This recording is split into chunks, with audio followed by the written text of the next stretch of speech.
Good evening, everyone. We are back in the book of Ecclesiastes and we are now in chapter 10. Now, chapter 10 has a number of proverbs as well as a number of idioms. And one of the challenges in reading, particularly this particular chapter, is that there are a number of idioms which is probably a bit more difficult to wrap our head around it because it has a lot to do with the way the Hebrews work and the Hebrews think. For example, when we are reading, say, Chinese idioms, then you would find that when we read the English translations of the Chinese idioms, you find it very well, in some cases amusing, confusing. It doesn't make a whole lot of sense because idioms are really built on the way of life of the people at the time. And so what I would try to do is to give you the Hebrew meaning of the words and the expressions, but then I may not be able to properly explain the Hebrew idioms in its more complete form. So I just want to say that up front that there's still work to be done. It's not as straightforward as knowing the Hebrew and then you'll know the idiom. You still really need to know how people think and the way of life and what examples are the idioms trying to bring together. So I'll just leave that as a word of caution up front so that we understand when we go through the text, although we do see some of the Hebrew words, that may not be the proper expression of the Hebrew idioms. So there are many idioms in this chapter. So let me actually get into this. First verse, it says, "Dead flies putrefy the perfumer's ointment and cause it to give off a foul odor."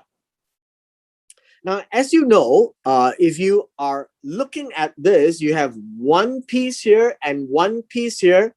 This would be your A and B. Because the first part would be the idiom, and the second part would be the explanation for it. So if you look at this, dead flies or flies that have died, I think that would be a good meaning. Flies that are dead. It says it putrefies. The word putrefies, it's quite an interesting word because it literally means stinking bubble.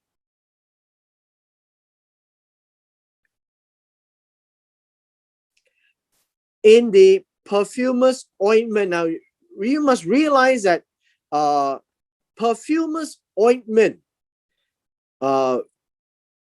really gives us how should we say, it is a kind of an oil, right? Ointment or perfumer's ointment is a type of oil mixture. And what it does is that it says it causes it to give off a foul odor, and everything comes from the word putrefy. All right, it comes from the word putrefy. And so the English gave a lengthier explanation. So let me just give a general comment on this, that in the winter months, you know, when people make perfume, they are not like the modern day French perfume. They are actually oil mixture that has fragrance. That's perfume, right? It's an oil mixture, and it's probably a rare mixture because it gives off a fragrance that is rare. However, in the in the winter months, apparently flies are weaker and they don't fly well, and they may drop into the mixture. And when they drop into the mixture and the fly dies in the mixture, uh, it gives off, how would you say, it's like dead bodies. It starts to rot and decay, and within the oil mixture, the decaying fly bubbles up. And that bubbles up actually gives a foul odor. So this is where you get the stinking bubble, right? Little bubbles coming out of the fly, and it's mixed with the smooth fragrance with a stinking odor. Now, the explanation that's given in verse 1 says, a little folly to one respected for wisdom and honor. Basically, what he's trying to say is this. The Kohelet is saying, well, a little fly can damage the entire fragrant perfume.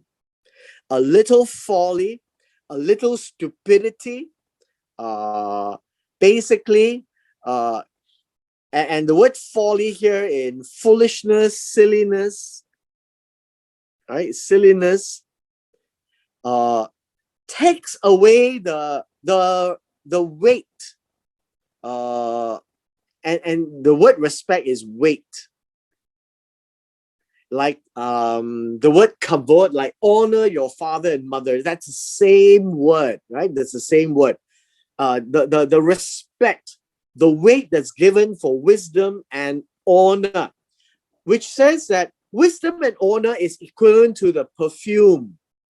Beautiful, very fragrant, what everybody is looking for. But the moment you have a little fly in there, it gives off the foul odor.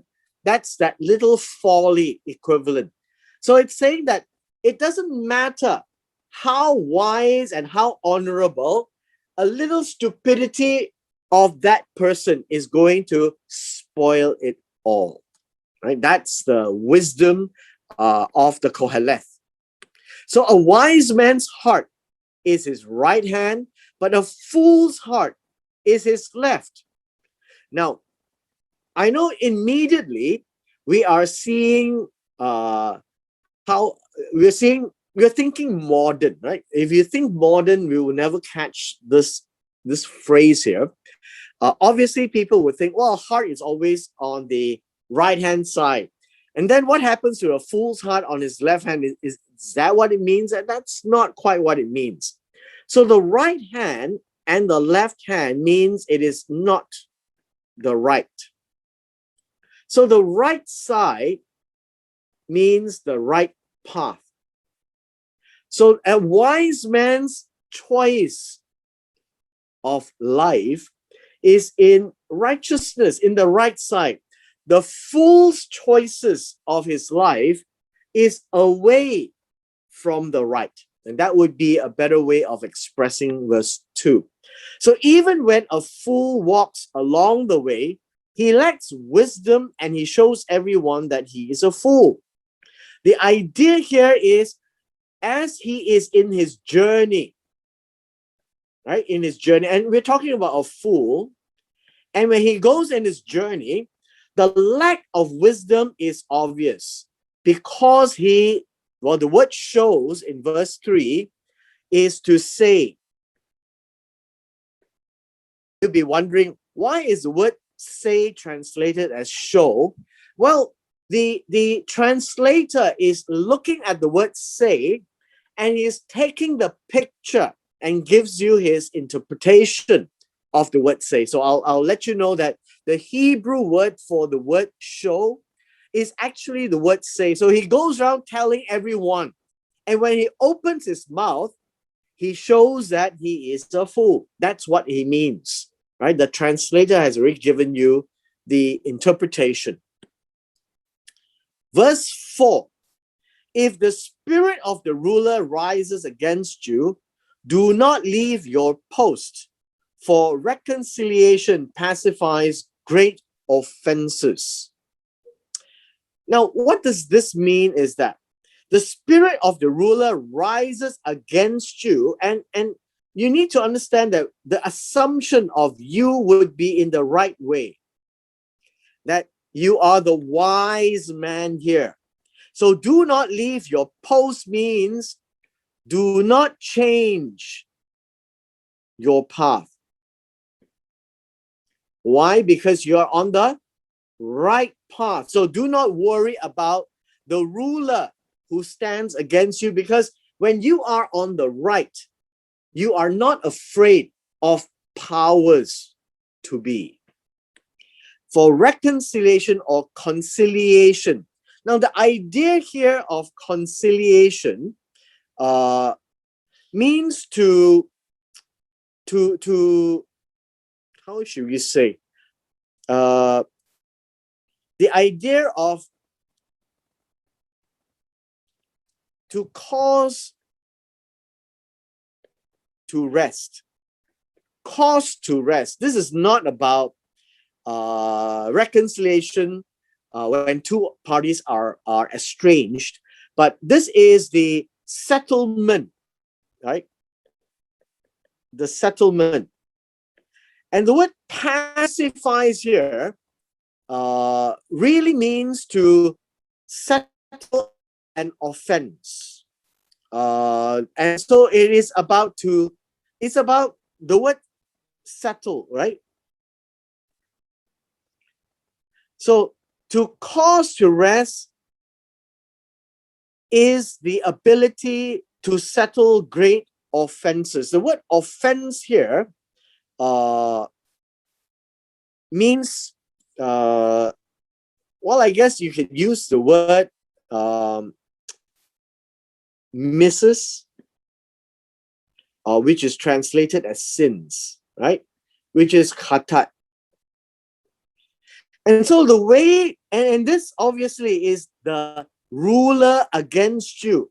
And so the offense or the misses or the sins is against you. And so how can you calm that down is your ability to bring quietness to the matter. And thereby it will help cure the situation. And so you can see a lot of idioms and proverbs here today. So there is an evil. Again, the word evil is ra'ah. And always remember, evil does not mean moral evil. Obviously, more evil is always seen in the eyes of the beholder. And there are things that is disagreeable, things that the beholder doesn't like. So who is the one seeing it? I have seen under the sun. So that would be Solomon looking at things that he says, this is not the right thing. And this is happening in life today as an error proceeding from the ruler. Error will mean, well, I guess in this case, a mistake coming out from a ruler. And by the way, the ruler here really means one who is domineering. Can be a tyrant, right? The word can mean a tyrant, or a governor, right? And so the idea here is sometimes these people can make mistakes. And so folly is set in great dignity, while the rich sit in a lowly place. What this means is stupidity that comes from error can be seen in high places. So a ruler can be doing folly, can be silly. And the rich or noble sits in a humiliated, a humble place, right? That's what it means. A low place, a humble place. And so the idea here is anyone can make a mistake, and that is a wrong thing for people in power to make such mistake. And so the Kohelet calls it an evil, right? A mistake coming from these people. I have seen servants on horses while princes walk on the ground like servants. And this is a switch in roles. Now, what is going to happen is sometimes things are going to switch around, especially when you have foreign powers that comes into play, and those people like princes, they would have done wrong and they would be treated just like the servants as well. So roles can change pretty quickly as life is short. Unexpected things do happen. Now, in this next series, from verse 8 onwards, we see a number of idioms which might be a bit more difficult to unravel. So just bear with me and I'll try to explain the best I can. Literally, it says, he who digs a hole will fall into it. And it's trying to tell us that the digging of the hole, and this hole is called a pit, and it would be something that is negative. If you're trying to do some evil, you might just fall into what evil you have set. And it goes on to say, whoever breaks through a wall might be bitten by a snake. And the idea here is snakes hide in walls as well, especially broken walls. And so these two is an A and a B. It says how would you say in the modern day English, you would say that no, you could be bitten by what evil or what bad things you plan. That would be something similar along those lines. So when you quarry stones, meaning we're digging for stones, we're knocking it down, be aware you can be hurt by the same thing you're looking for. And he who splits wood, and the idea here is you want the wood to bring you warmth, right? You want the wood to bring you warmth, and there is a purpose of the service. But whatever you expect the wood to do, it can burn you. And so it's about awareness. Be aware that the things you are trying to do can be the same thing that's going to hurt you. If the axe is dull and one does not sharpen the edge, it is of no use. Then he must use more strength. And so this is the obvious result, right? And it says, wisdom brings success.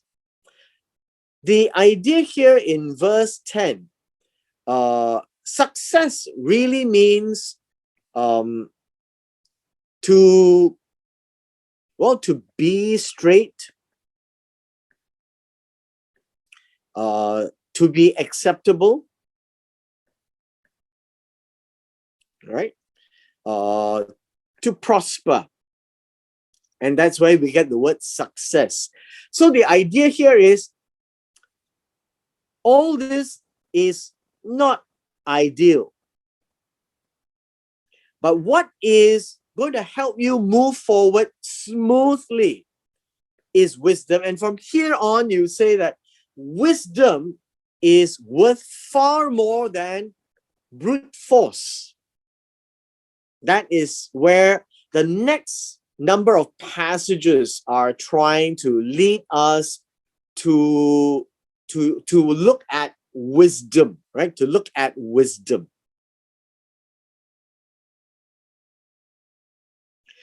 Verse 11. Let's look at verse 11. So verse 11, a snake may bite when it is not charmed.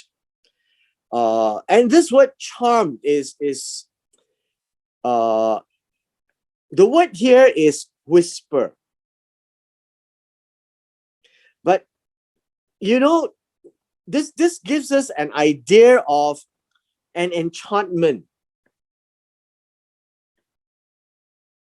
And a snake, especially a poisonous snake, can be enchanted, meaning mesmerized, so that it can be tamed, right? So if you don't do that, the serpent may bite. So the snake charmer do have some ability of doing that. Now, verse 11 is a bit of a challenge, mainly because of the way it's translated.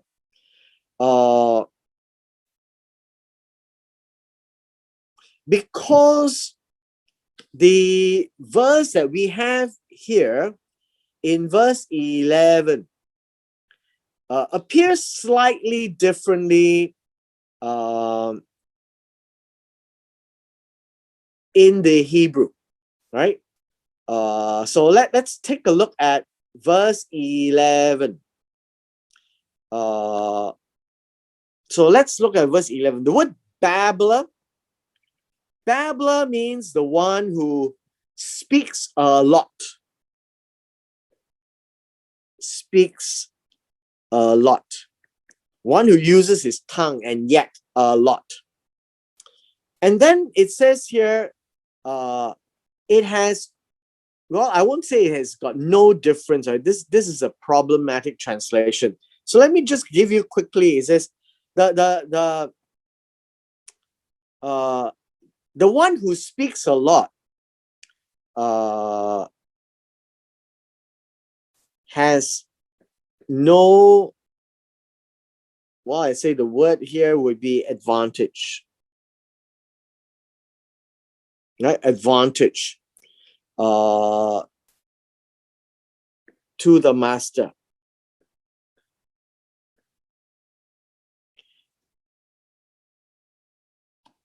So let's say the master who speaks a lot would be a better way of expressing. So the master who speaks a lot has no advantage. That would be a better translation to match verse 11, comparing it to the charmer, the snake charmer. The snake charmer, when he's not effective, will allow the snake to bite. A master who speaks a lot cannot control the situation as well. And one of the things that we see in verse 12 that leads on from verse 11 is the words of the wise man's mouth are gracious, that the lips of the fool shall swallow him up. So the babbler, or the one who speaks a lot, must be careful of what is being said, because it can bite him back. Just like, things of this nature here, right? That you dig a pit, you fall into it. You break the wall, the snake may bite. You dig for stones, the stones may hurt you. You split wood to warm you, but the fire could burn you. All these are things that tells us that you need to be wise. Wisdom, need to be wise. Don't simply talk. So the words of a wise man's mouth are always gracious. And the word gracious is chen. Right? This is the Hebrew word. Gracious. It's always warm. It's warm. It's favorable. Which tells us that the wise man has knowledge of how to speak, and he ought to speak properly. Right? He ought to speak properly. And it also says that the lips of the fool shall swallow him up. The word swallow here literally means engulf or squander. And this means that it's wasted. wasted words because it has no meaning. It is just a bunch of foolish expressions.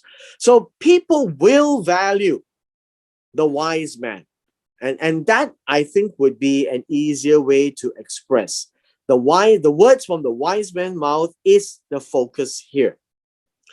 The words of his mouth, who is his mouth? The fool begins with foolishness.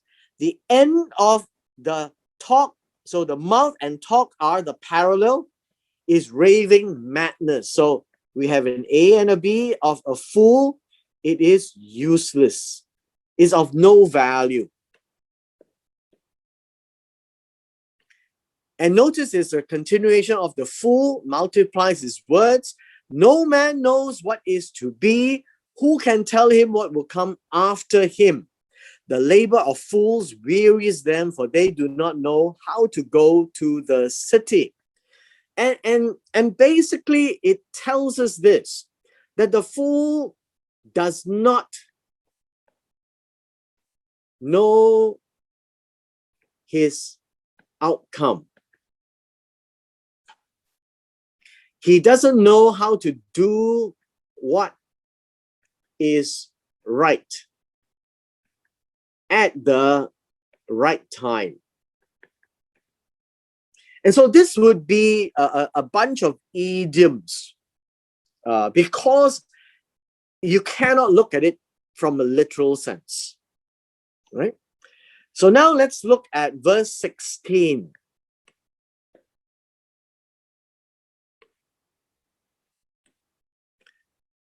Hoy to you, O land, when your king is a child and your princes feast in the morning.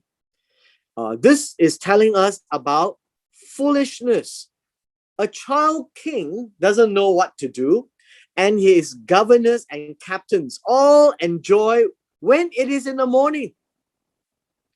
Then it says, blessed are you, O land, when your king is the son of nobles, and your princes feast at the proper time for strength and not for drunkenness.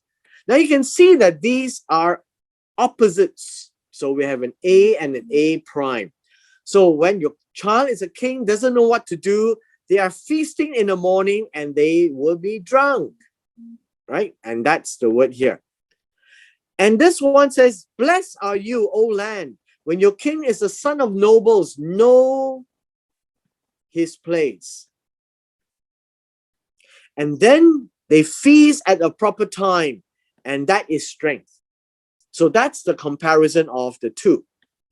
Because laziness, the building decays.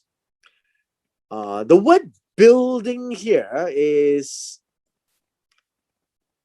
actually the frame, the building frame. And perhaps we can really call it the not just the frame, but I think this would be the roofing. What do you call it? The trusses?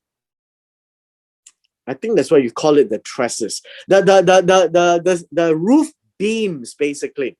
So it's trying to say, because one is sluggish. The word sluggish is lazy or slothful. What do you call it? Yeah. Just avoid doing things. And so over time, when the roofing beams can actually fall into decay. And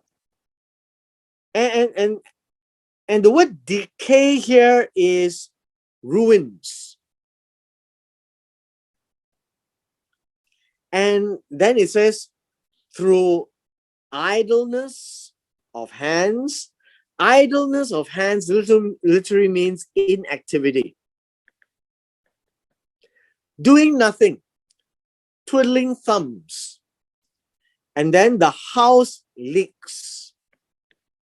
So you can actually see that this and this are both referring to an A and a B.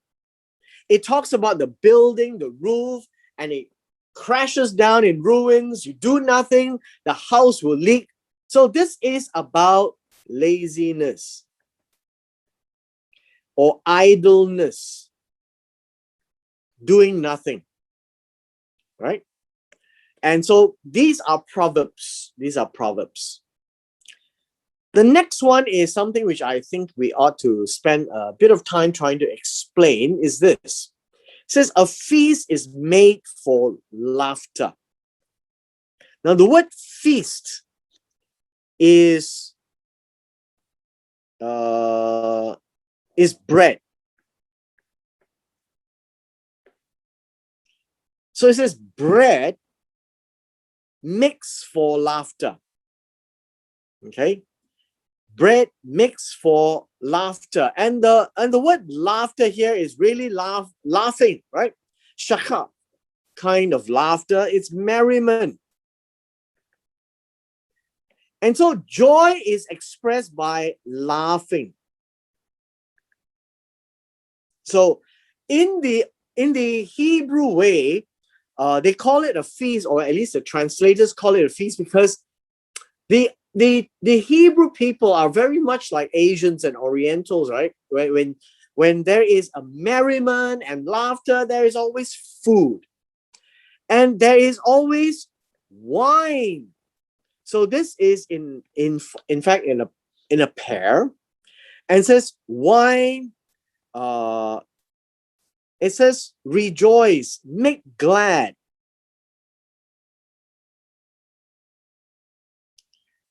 But we have a word here that's missing.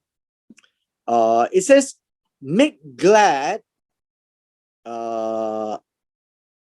Make glad the ones alive. Okay, I think that's the words that's missing. And so what this basically tells us is this.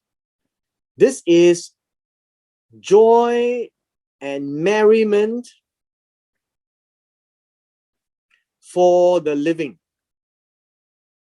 right? For those who are alive. And this next phrase is what I wanted to explain. And money answers everything, and that makes it a bit more uncomfortable. Okay, so money here is silver. The word answer here, I guess you can call it respond, right? Responds to all, and this one would be all requests. So the English might lead us to think another way. So let me just break this down. He said, if there is a feast, if there's bread and wine, it requires money. If anyone there is to have merriment, money buys this. However, if there is no money, there is no time for laziness, because people who work and work hard earn their keep to enjoy. And those who don't make the money should not care about enjoyment until the money is made. And that would be a better way of expressing this. Now, the last phrase here is about watching our speech. So remember, we read about the word of the wise man speaks with grace. And so in this last verse, it says, do not curse the king. The idea of curse is to, well, I guess you can call it, well, I know the word is curse. It gives us the idea of make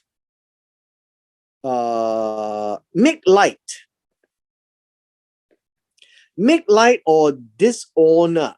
I think that would be a better word to say. So the idea of cursing here is to say words that really make light the position of a king. Now, I have mentioned this before, that the idea of a king is little understood today because we don't have the Hebrew concept of a king.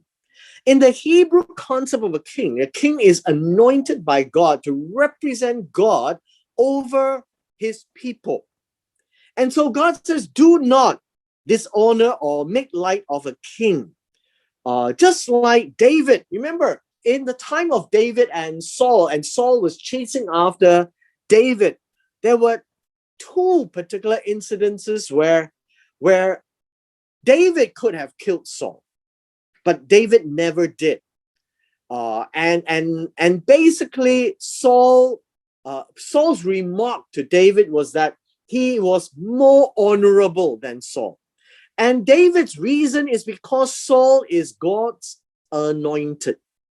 And whom God has anointed, we must show due respect, even though the king himself may be foolish. But nevertheless, the authority of the king cannot be diminished.